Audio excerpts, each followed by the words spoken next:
Alrighty, so I'll get started then. Hello and welcome to today's Infection and Immunity BSc taster session. Thanks for joining us, guys. My name is Eugénie Laflamme, but everyone calls me Gigi, and that's probably what you'll hear my name as today. I am currently a year 3 infection and immunity student here at UCL, and I'll be your chair this afternoon. So we're hoping that this taster session will address some of those course-specific questions you may have and will help you gain insight into what it's really like to study in our infection and immunity undergraduate program. So this afternoon, our speaker, Professor Richard Milne, will introduce to you some of the great science and medicine that you'd learn as a student of the INI BSc here at UCL. Professor Milne will also provide a summary of the Infection and Immunity program, and there will be a Q&A session for the second part of the event. This whole session is being recorded and will be made available on our website following the event.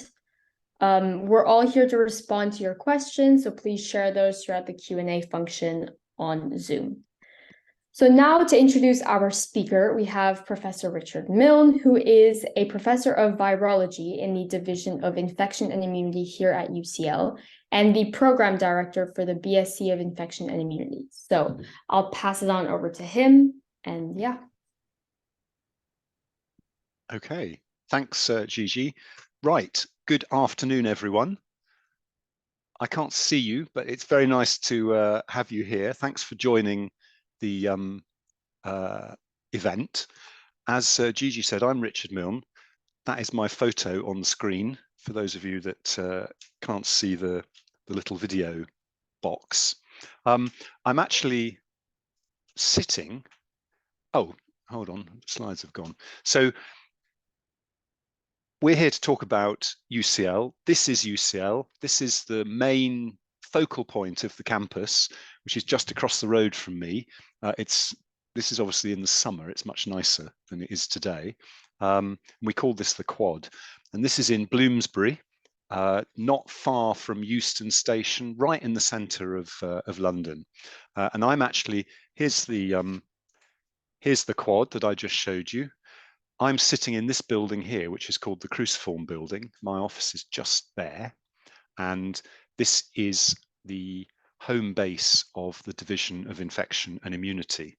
And UCL actually is, I think, almost every building in that picture is part of UCL. So it's a big central London campus. And for those of you that know London, this is Gower Street, and just along here is Euston Road. And that building just there that you can just see the corner of is our University College Hospital. So we're right next door to the hospital, which is right where we want to be to do medically significant basic science. So the plan today then is I'm going to first of all talk about science, because that's why we're here. That is what we do. And in the end, that's why this stuff is interesting and important. So I'm going to give you a bit of an introduction to viruses. That's my interest. Then I'm going to give you some actual data and tell a bit of a story and just show you the kind of work that we do. And then we'll change tack and I will give a summary and overview of some of the key aspects of the BSc program that Gigi is a student on and that I run. And then we will have plenty of time for questions after that. So to start with, if we're going to talk about viruses, we need to establish exactly what we're talking about. I guess everyone knows what a virus is now. We've had this COVID excitement over the last few years, but I guess you have probably touched on viruses in your studies, and you might have heard when I was doing my A-levels, the definition of a virus, which I've never forgotten, was obligate intracellular parasite. And I guess that is a phrase or something similar you'll have come across. And we can draw a very simple virus. This is essentially the two bits that all viruses have. They have some genetic material, which we call the genome, and they have a container for that genetic material. And really all viruses have that. Obviously, it's a lot more complicated in reality. But viruses are amazing because when we think about viruses, we're really entering a completely different world of biology from everything else that we have considered. So if you think of all the biology you've done, all the living things you've thought about, trees, plants, animals, whatever, it's all based on cells, right? The cell is the fundamental unit of life. And here's a cell. You know all the bits. I'm sure you could name all these bits if I asked you to. Viruses are different because they're not cells. They're separate from cells, and on their own, they're completely inert. They have no real properties, but they're absolutely dependent on cells for perpetuating their own existence. And as you probably know, when a virus infects a cell, it takes advantage of all this kit, energy generation, DNA synthesis, protein synthesis, etc. And it repurposes that from doing the cell thing that it's meant to do to building new viruses. And so an infected cell is a virus factory. And that's how viruses work. They infect a cell, new viruses are produced, they infect the next lot of cells, new viruses are produced, and so on and so on. And you get a cycle. Here's a cycle. Virus comes along, infects the cell, replicates itself, builds some new viruses, and out we go. And this can go on almost forever.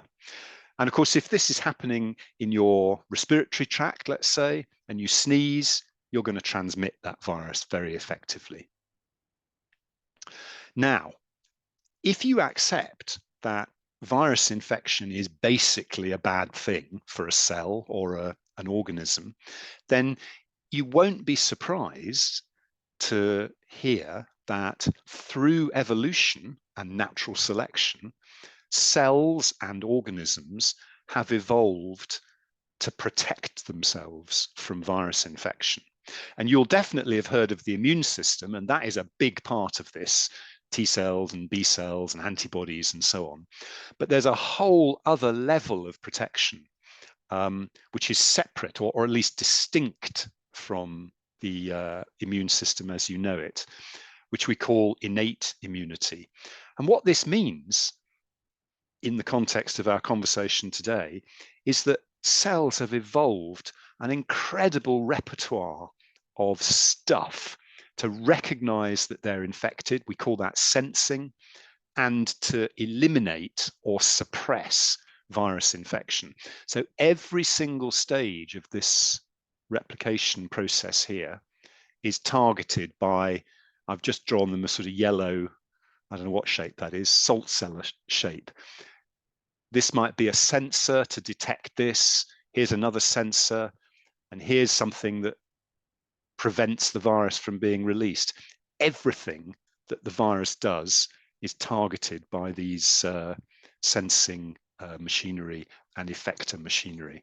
And the fundamental thing that happens when a cell detects that it's been infected with a virus is the production of interferon. And interferon is a really important protein for virologists. An infected cell, there's the infected cell, and here we are. Imagine this is your, let's say, your airway. Oops. That cell senses that it's infected and it becomes antiviral. All these defenses are switched on, but it's not just that cell, because the interferon, which is a protein that's released from cells and it goes into your circulation and spreads around, and that goes to the adjacent cells and makes them into an antiviral state as well. And you can see what the consequence of that is for the virus. It's kind of paralyzed, because even if it, replicates and maybe damages this cell, it can't go into this cell because this cell is already in the antiviral state, and that will stop the virus dead. And that is what happens when you get a virus. When you get the cold or the flu and you feel really bad, you feel like you can't even get out of bed and you're aching, that's an interferon response. That's a good thing, although it doesn't seem like it when it's happening. Next time you're lying in bed feeling sorry for yourself, remember this talk. Remember that actually that's your interferon kicking off the antiviral response that is what in the end cures you, makes you better. So we have an interesting situation because viruses still occur. They still replicate. We still get viruses. So how does this work? If we have this really cool, effective system for eliminating them, why do we get viruses? And the answer is, again, evolution.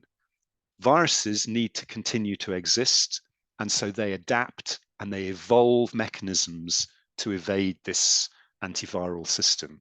And hosts, us, any animal, any cell, adapt and evolve to counteract whatever it is the virus does. And this just goes on through evolutionary history across all life. So infection and the study of infection is a really cool way of getting a handle on how evolution works. And of course, it happens in real time, which also makes it kind of a fun way to study. So that's the general story. Now I want to put this in context and show you some real data generated in this building upstairs when COVID took off. So I don't need to tell you about COVID, but this was the first sense that many of us got that something was going wrong. It was a World Health Organization report of a cluster of respiratory infections. And then not long after that, we had the first cases in the UK. And then you'll probably remember in March 2020, everything shut down to stop or to control transmission. Everything except virology labs and hospitals. And in this building, we had to completely retool and reorganize our containment labs and the whole virology operation to work with this new virus. We'd not had respiratory viruses in the building before. So that took a few months, but pretty quickly we got set up. And this is Lucy and Lorena hard at work in one of our containment level 3 labs upstairs early on in the COV2 time. And in fact, these pictures here, if you look at this top one, these are cells growing in a culture bottle. The sort of bluey purple coloring is the nucleus of individual cells. And can you see there's a little bit of green color there, just a little tiny bit. And that is the very earliest stage of the virus infection. We can identify virus infections by staining them this green color. And that was 5 hours after adding the virus to these cells. And then 10 hours, you get more green. 24 hours later, the whole thing is infected and the virus is spreading really quickly and effectively. This was pretty cool because this was a completely new virus and nobody knew anything about it. And this was the first opportunity people in this building had to grow SARS-CoV-2. Now, you may remember that at the end of 2020, everyone got a bit excited because there was a new variant came out. And here are some slightly excitable newspaper headlines. And it was called the Kent variant originally. Then it was known as B117, but now we call it the Alpha variant. And people were worried because it seemed to be spreading much more effectively and it kind of took over and caused a second wave of infection. And so as virologists, the people in this building said, let's investigate that. Can we find out what's going on? And this was the first experiment that was done. This was done on Christmas Eve, actually. And this is what we call a growth curve. So we've got time along here and the amount of virus, or a surrogate measure of the amount of virus here. And you'll see there's 2 lines. There's the blue and the red. And the blue is the original strain of CoV2, what we call the Wuhan, the Chinese one. And the red is the new Alpha or Kent variant. And I think we were all quite surprised to see that in this system, they grew quite essentially identically. But that meant that we can make comparisons about what the virus is doing to the cell. Now, remember what I said? Cells produce interferon and become antiviral. So what would a virus do? Think about that. What would a virus do when it encounters a new species, a new host, and a really potent interferon response? What might change to make the new strain, the alpha strain, better at transmitting and infecting? And I can tell you the answer, but what the guys did was to look how much interferon is produced after infection. So you always do control experiments. So we're looking at the induction of interferon here. It doesn't matter what the numbers are. And we did 2 experiments with the original COV2, and you'll see it induces quite a lot of interferon. But then look at the alpha variant. That is way down. It barely induces interferon at all. And so that antiviral state doesn't happen or is very diminished. So this virus, within the first year of entering the human species, has adapted to grow better in humans. And it's adapted by changing so that it doesn't induce interferon as well. That is evolution. That is the virus becoming better at evading the response that humans mount against it. And that, we think, allows more virus to grow, it enhances transmission, and probably explains why the alpha variant took over as it did. And you'll be aware, of course, that this has happened again and again. So these 2 graphs that I've just described to you ended up being published in a really important paper. And here's the paper. Here's the first figure of that paper. And there's the graph I showed you. There are 4 other figures that are full of data.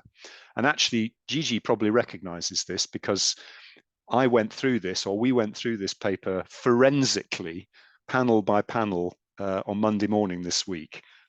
She's grinning in recognition. It was probably quite a stressful experience, but that nicely demonstrates the way we operate here. We link the research that we do with the teaching, and this is all really current, really up-to-date, state-of-the-art stuff.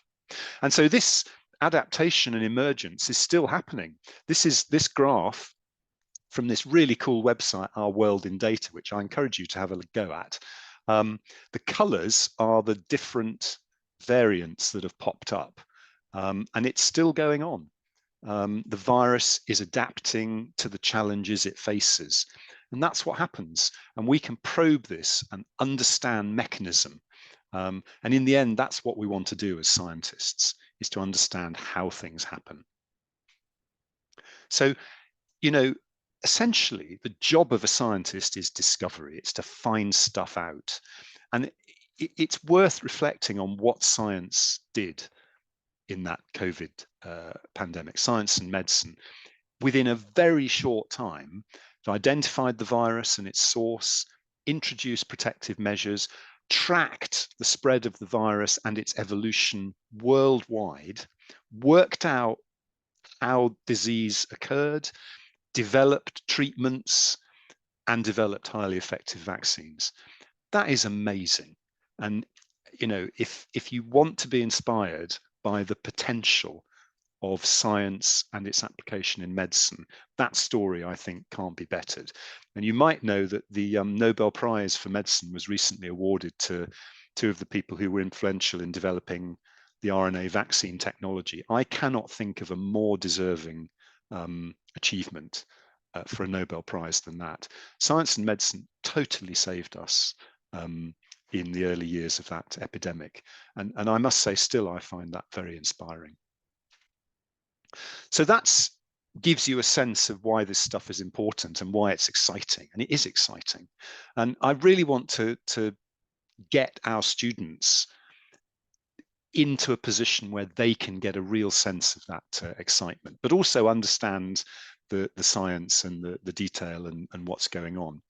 And that's really what our Infection Immunity BSc is about. So I'm going to run through briefly some of the key facets of that program, and then we'll stop and you can ask any questions you like.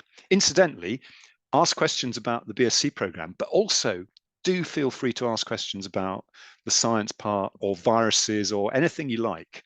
And between us, we'll do our best to answer them. So I've kind of covered this. The aim is to present our discipline, infection immunity, through our research and to emphasize the kind of key attributes of scientists. You've got to be curious. You've got to want to know the answer.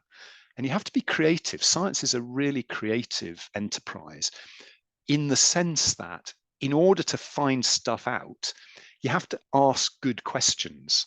And formulating a question, a tractable question, one that you can actually address experimentally, is one of the key skills. And that's where the creativity comes.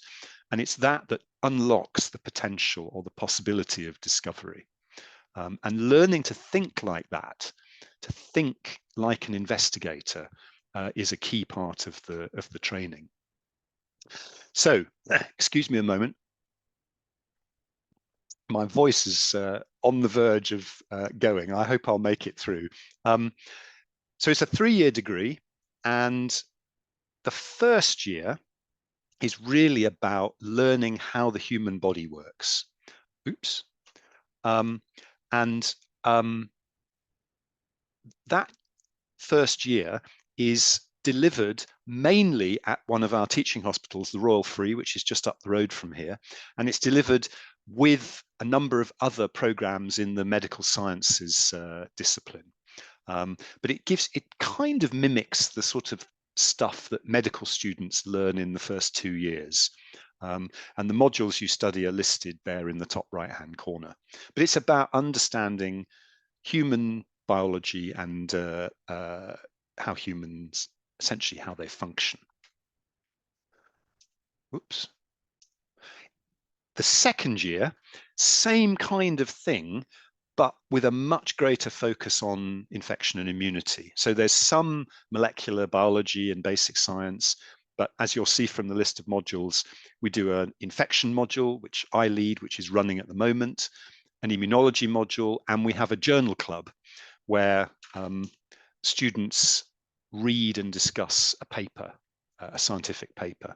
And I'm very keen on these vertical themes which run through the whole degree. I want students to be always at the cutting edge, that being up to speed with the latest thinking. And we focus a lot on communicating science. You could be the greatest scientist since, I don't know, Einstein, but if you can't communicate your ideas and your discoveries to the world, you might as well have not made them. So we do a lot of emphasis on having students talk about science and discuss it, and do so critically. And that's a key transition. We don't want you to just memorize stuff and regurgitate it. We want you to process it, think about it, come up with your own interpretation, your own understanding, because that's how we operate as scientists. And the final year of the program, year 3, I think is really the crown jewel of the whole operation. And I describe this as it's a focus on your research and our research. Our research through the taught content, where we leverage the work we do into the 3 core modules in immunology, infection, and cellular pathology. And Gigi is doing those at the moment, so you can ask her if they're any good and what she likes and what she doesn't like. And then in the second term, so January to March, you choose 2 from this list of optional modules. These aren't intended to be comprehensive. They reflect the research that we do in the division. So whatever you choose, it's going to be linked to stuff that's ongoing. And throughout the year, or the first 2 terms, students do their own research project, and that's where your research comes in. That's just starting now, but maybe Gigi can tell us what her project's going to be about, to give you a flavor of that. So what we're really trying to do is teach you about what we do, and I think that's how it should be at a research intense university. So what are the outcomes that you'll have? You'll definitely understand what infectious agents do and how the immune system works, both in health and disease. And that's important. It's very important to remember that the immune system isn't just the fire brigade. We think of it like that, but the immune system is doing its thing all the time. It's a fundamental part of normal, healthy human physiology. You definitely have a knowledge of, as I said, how the human body works. That comes from the early years of the program, and of pretty high level cellular and molecular biology. You will definitely have a pretty detailed insight into the current thinking in our field. Exactly what insight that will be influenced by the modules you choose and also by the project that you do. So each student has a rather different experience and a different sort of sum of knowledge by the end of this program, but that's again how it should be.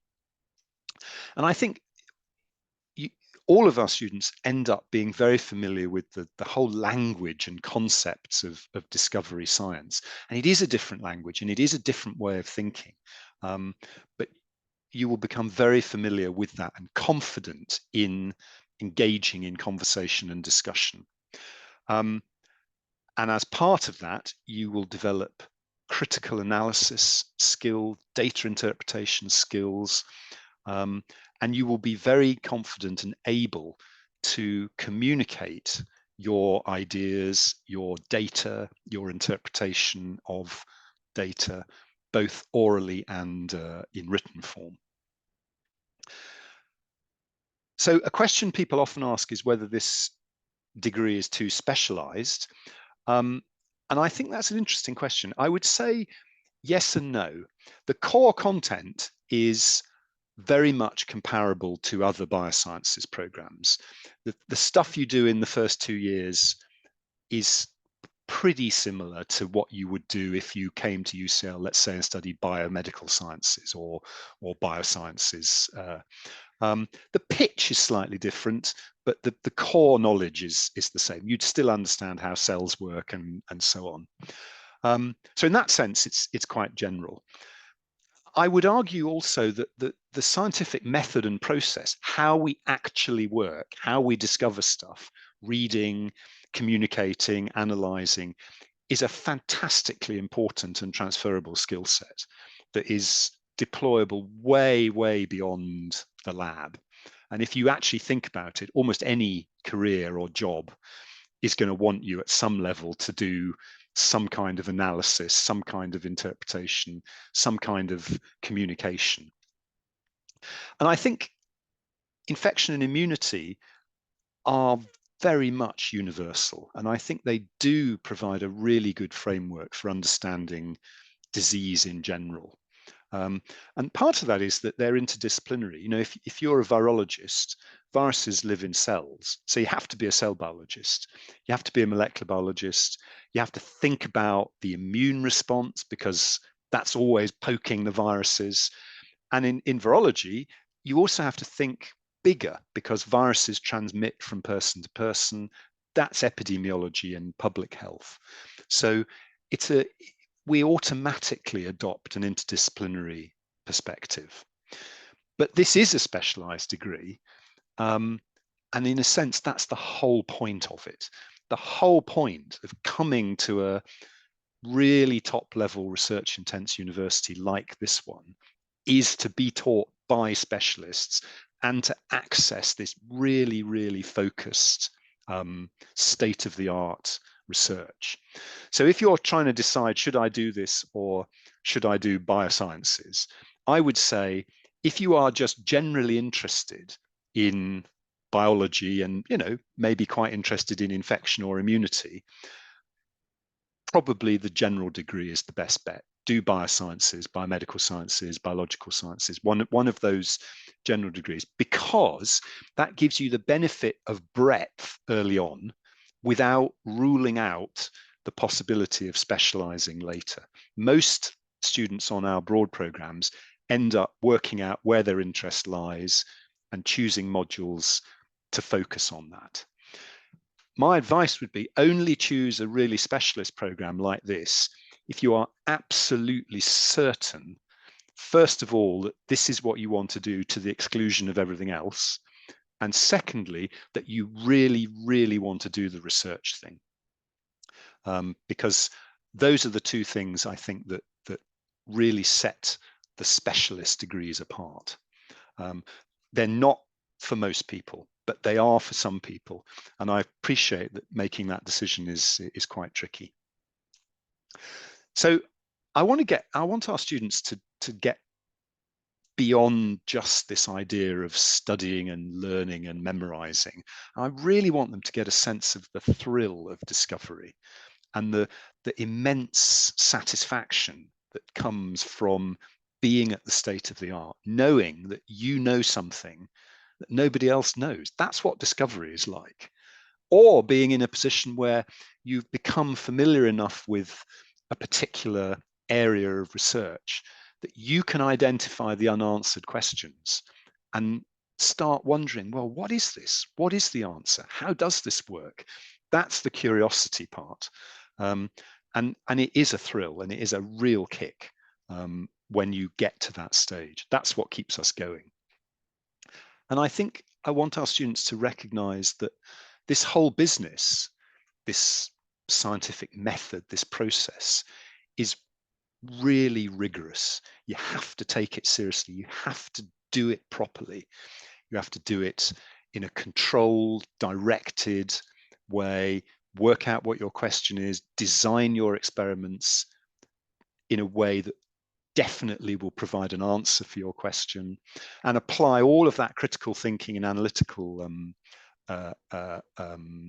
process to your data to come up with the answer. But also to recognize that, as I've said, this is a very transferable skill. Sometimes I think as scientists and educators, we're not very good at helping students realize that the skills they get in the lab are actually really useful beyond the lab, but they are. They're very, very useful. And I think the last thing is for students to recognize that, you know, what we're doing here, science, medicine, research, is a really, really serious business. I mean, perhaps I don't need to emphasize that after the whole COVID thing, but I think it is important. It's not just about rolling up and giving lectures to students. There's a whole business of discovery and delivery of transformative new ideas in medicine and science that is the context in which we're operating. And that is fantastically good fun. And I would love to think that our students recognize that it's really good fun, but also appreciate that it's very serious and very important. And maybe Gigi can confirm or dispute that in a minute. So that's the end of my formal talk. If you want to know more about this stuff, I've put 3 options up here. Our division, I sit in the Division of Infection and Immunity at UCL. Divisions are what we call departments. So most of the people doing infection and immunity research are in infection and immunity. We have a website, and you can see the profiles of the different researchers and what they do there. That also has some interesting information about our degree programs and some student comments. If you want to know the nitty-gritty of how to apply and what qualifications you need, go to the prospectus. The standard offer for UK trained students is 3 A's with biology and chemistry required and maths preferred. Increasingly, we need maths in bioscience with computational modeling, mathematical, bioinformatic approaches. And if you want to come and visit UCL, you're welcome to come at any time. The campus is open and public, and you can just come and walk around. Come on a sunny day would be my advice. And if you do come, don't hold back from just going up to some students and saying, hello, what do you do? What's it like here? But if you want a more structured occasion, come to one of our open days. They're in June. I don't think you can actually sign up yet, but you can register your interest and you'll get an email when the booking is opened.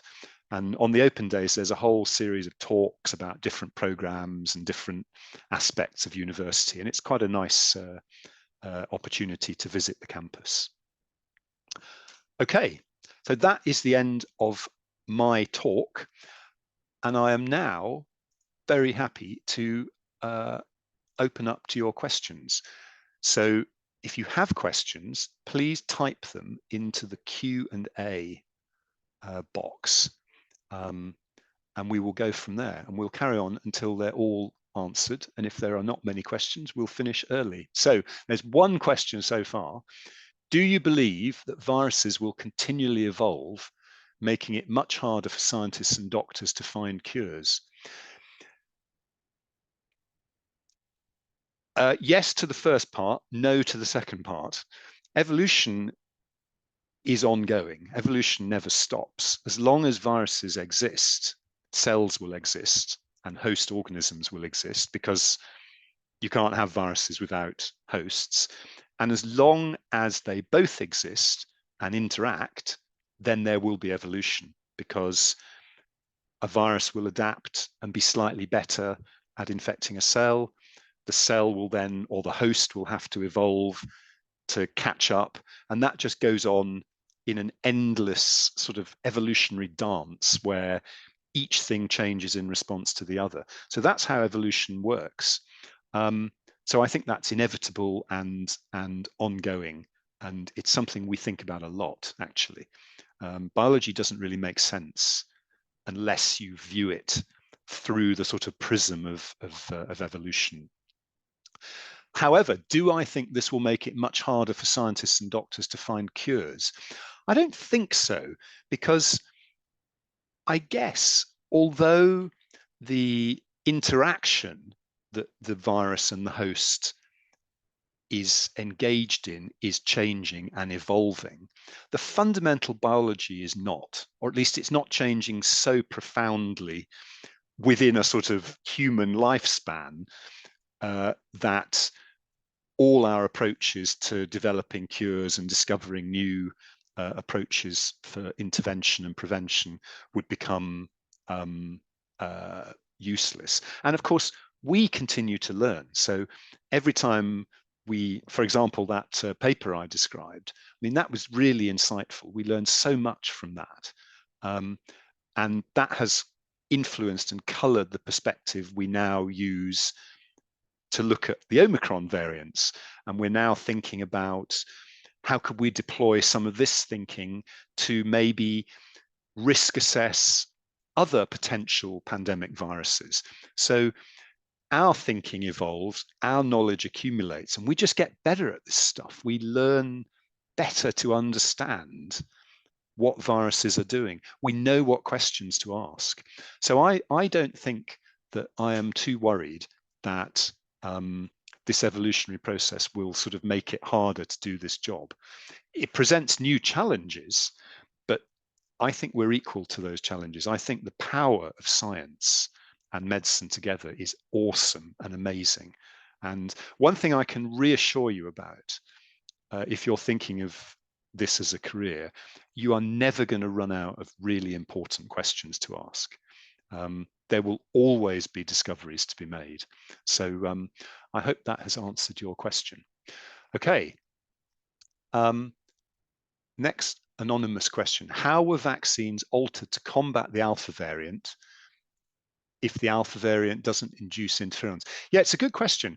I mean, there's some subtlety here, but you have to remember what was going on when this happened. So when the alpha variant emerged, most of the world still had not been infected and we didn't have vaccines. Okay, so most of the people that variant infected early on were seeing COV2 for the first time. So they didn't have what we call adaptive immunity. They hadn't been vaccinated. They hadn't experienced the virus before. And so the principal evolutionary pressure on the virus at that point was just to get better occupying the niche it found itself in, to replicate better in humans and to transmit better. And the way that happened, because there was no pre-existing immunity, was to get better at evading interferon. What's interesting is that as you come forward in the pandemic and we get into the Omicron era, Omicron, when that emerged, that was what we call an immune escape variant. That, the changes that allowed Omicron to take off were changes that allowed it to escape from antibodies. In other words, to escape pre-existing immunity acquired either through previous exposure to the virus or through vaccination. So how were the vaccines altered? I mean, this is probably going to go on now forever. Initially, a second version of the spike antigen was included in the vaccine, and that's basically been how it's gone from there. The vaccine is going to be updated to reflect the virus that is circulating at the moment, very much actually as we do with flu. So I hope that answers your question. Asthma. Hello, asthma. How would you know if a virus is a strong or a weak virus? Well, I guess if you had it, you would know. I think we have to be careful about using these terms, strong and weak. Viruses are not sentient, right? Viruses are not sort of floating around thinking, oh, look, there's a human. I'm going to go and infect that person and make them really, really sick. So when what you probably mean when you're saying strong or weak is, do they cause severe disease? The thing about viruses is that the only thing in the end that matters is whether they transmit to the next person. Okay, when a virus infects me, it doesn't really matter what happens to me as long as I transmit the virus to the next person. A lot of what we see when viruses infect hosts in terms of what we call disease is actually either an immune response or a mechanism of transmission. The reason when you get winter vomiting that you vomit and you have diarrhea is because that's a really effective way of transmitting.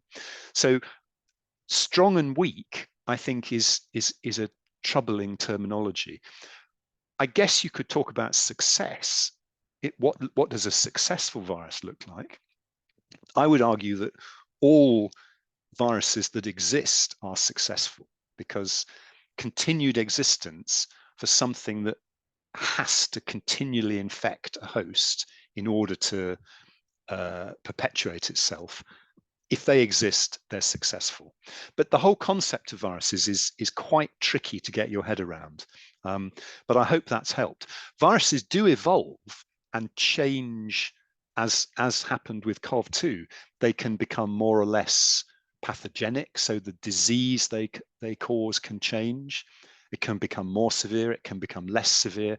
There's no rule book here, because the thing that is driving the selective process, you remember Darwin, natural selection and all that, the selection here is, can the virus replicate better in the face of all the responses that humans mount, and can the virus transmit? So any change that enhances either of those two things is going to give a virus an advantage. And that's a really important thing to recognize. Okay, we haven't had any questions that Gigi can answer. How about asking some questions about what it's like to be a student, so she can pitch in? Anonymous, if I hit the standard AAA and my GCSE maths hits that, but I got grade 5 in English language and I'm eligible. Okay, the honest answer to this question is I don't know, because admissions at that level are handled centrally by the Central Admissions Office. However, if you communicate with them by the inquiry thing on the prospectus page, they will definitely know the answer to that. So I'm sorry, it's a bit embarrassing that I don't know the details of the application process for the program that I run, but I don't want to give you wrong information. Right. Can viruses cause mutations in human DNA? And if so, how damaging can that be? This is good. These are all good questions about virology. That's excellent. Yes is the answer, under certain very sort of niche circumstances. One classic and rather tragic situation, which is it's not quite causing a mutation, but it's more or less that, is a situation where some scientists were using retroviruses as gene therapy tools. And you might know, you may have heard of retroviruses. HIV is a retrovirus. And the thing that retroviruses do, which other viruses don't do, is they integrate their genome into the human chromosome, into human chromosomal DNA. And the location of that integration, obviously human chromosomes are massive, the human genome is big, viruses are very small. They don't go in randomly, but they don't go into a very specific place. And what happened was that in a number of cases, the virus integrated upstream of some genes, and because the virus wanted to express its own genes, it altered the expression of those human genes, and that caused leukemia. It caused the patient actually to get cancer, and I think some people died from that. So it can happen. I can't think of any scenarios where it sort of happens as a routine part of the biology of the virus. Viruses change their own genome a lot. That's how they adapt and evolve, and they have much less reliable replication of their genomes than humans do.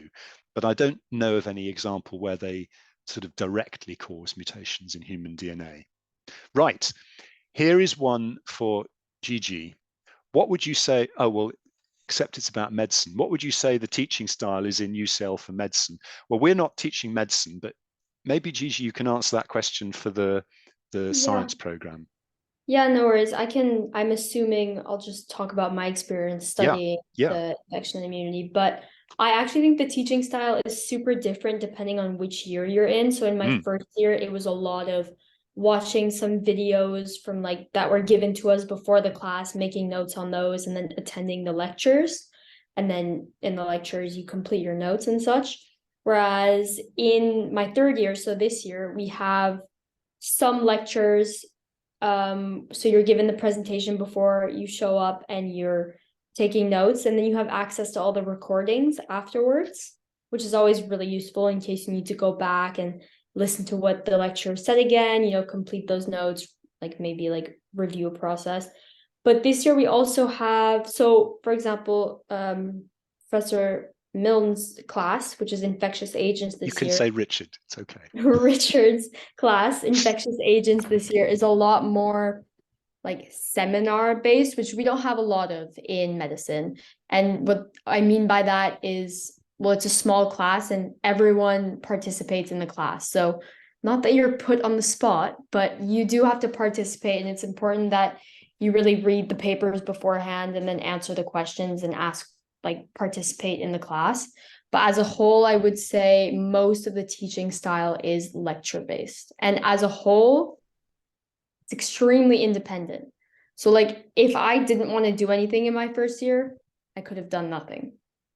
So it's really up to you to take that teaching style and like apply it to yourself and make sure that you make it work for however that works for you. That's absolutely right. That is a key difference, actually, I think, between school and uni, is that you are on your own in terms of whether you actually do the work or not. I mean, we support you and encourage you and so on, but in the end, it's up to you whether you do the reading and go the extra mile and really engage with the stuff. But if you want to get the magic and really achieve all the stuff that I was just talking about, you have to do the reading and do the thinking and really, really jump right in. I mean, it's hard, but it should be hard, right? It should be hard to get a degree in a top research intense university. What about your project? Give us a 1-minute summary of your project so far. So as Richard was saying, in our third year, each student gets placed in a different project, and UCL has so many different researchers, like a huge amount. And so I am placed in Dr. Cohen's lab.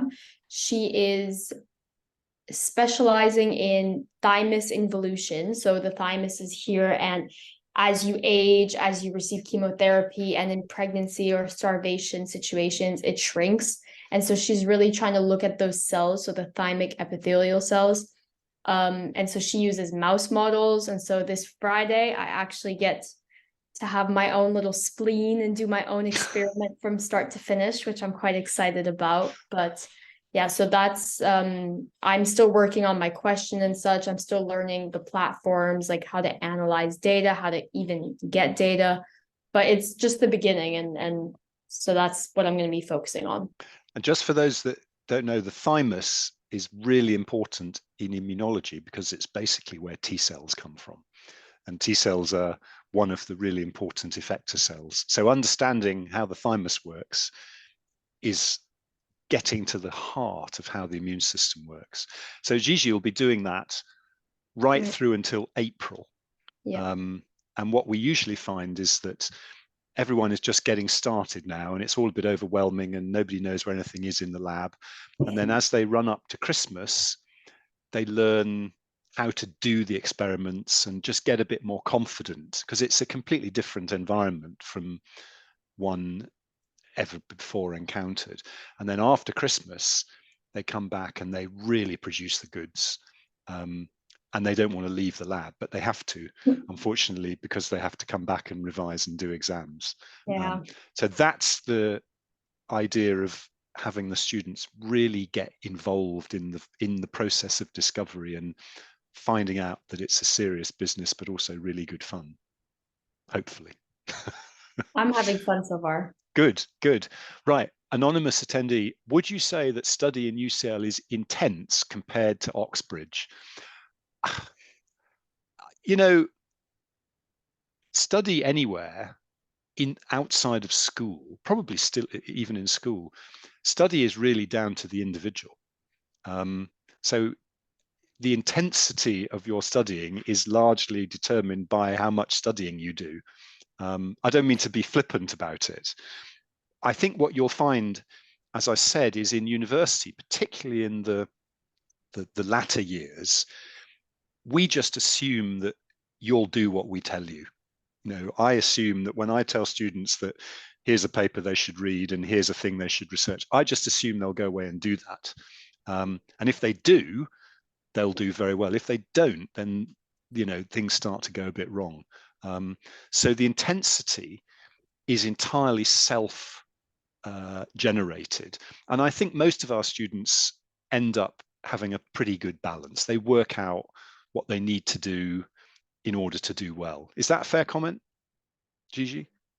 Yeah, definitely. I think you get support from your teachers, from the materials that they give you, but at the end of the day, it's kind of what I was saying before. One student's, the amount of work that they will put in and how difficult they find it will vary from a student to student, I think. Yeah. Okay. Do I need to take the UCAT or BMAT for this course? No, because it's not medicine. So please understand that this is not medicine. If you do this degree, you will not be a doctor. It's a 3-year degree. You will have a BSc, a bachelor's degree, and there isn't an option to join this degree and then switch to medicine after the first or the second year. So if you want to do medicine, do medicine. Don't do this. What are the laboratory practicals like as an undergraduate student for the first time? You better answer that, Gigi. I've no involvement in practicals. The practicals. So in year one, we have it's not assessed. So the module is called year one practicals.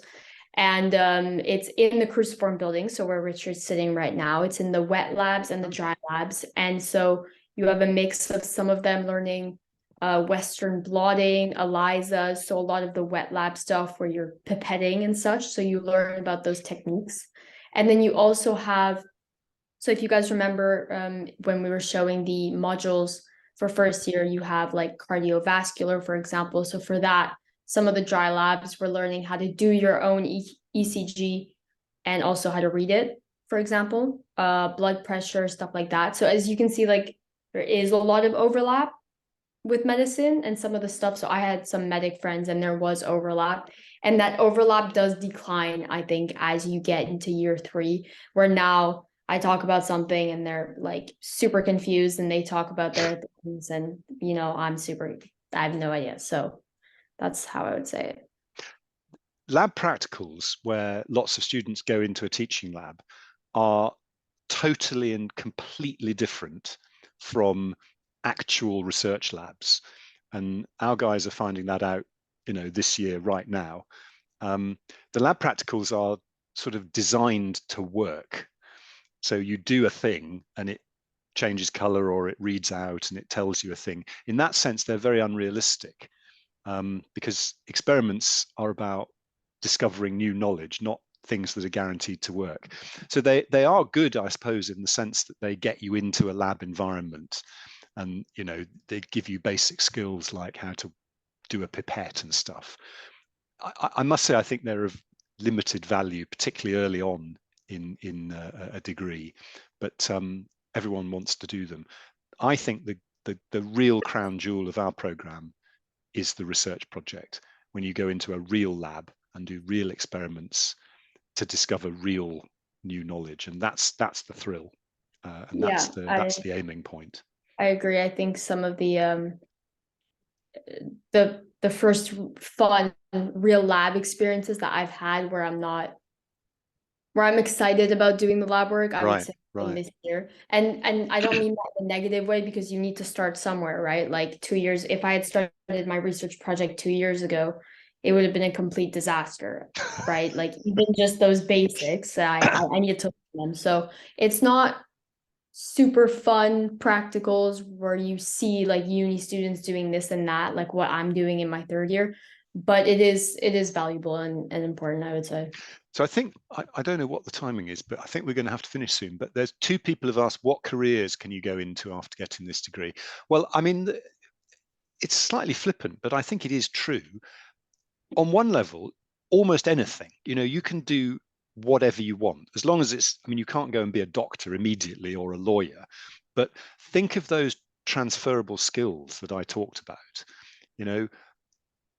communication on paper and orally, analyzing complex data sets, complex problems, coming up with clear, unifying explanations for diverse, perhaps contradictory ideas.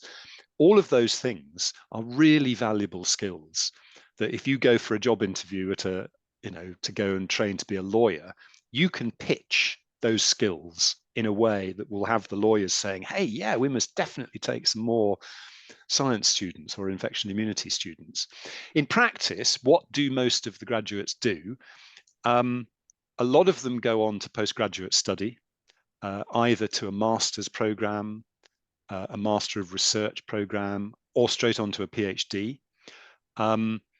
A small number, I would say, go on to do graduate medicine, maybe 1 a year or something like that.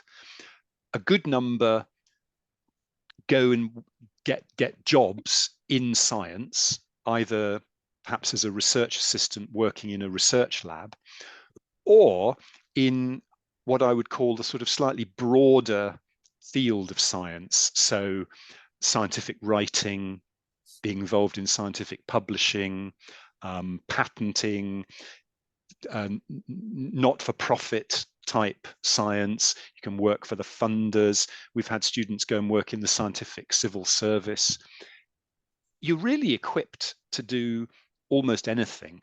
The key thing, if you want to have the doors open in that way, is to work hard and do well.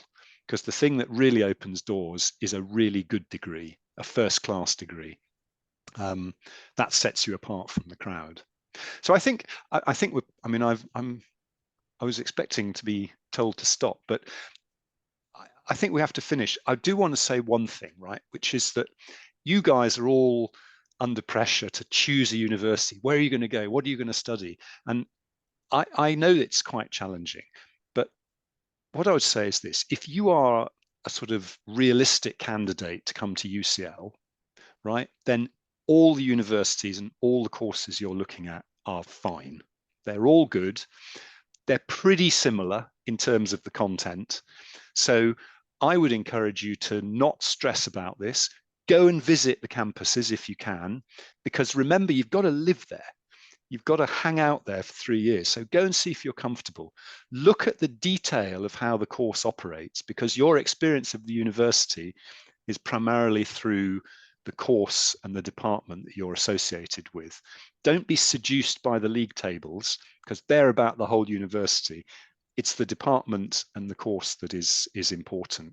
And try and focus on your strengths, the things you enjoy, and see how well those would be met by a particular course, and base your decision on that. Go to open days, get information, and good luck. Yeah, so I think we're pretty much out of time now, so we'll leave it there.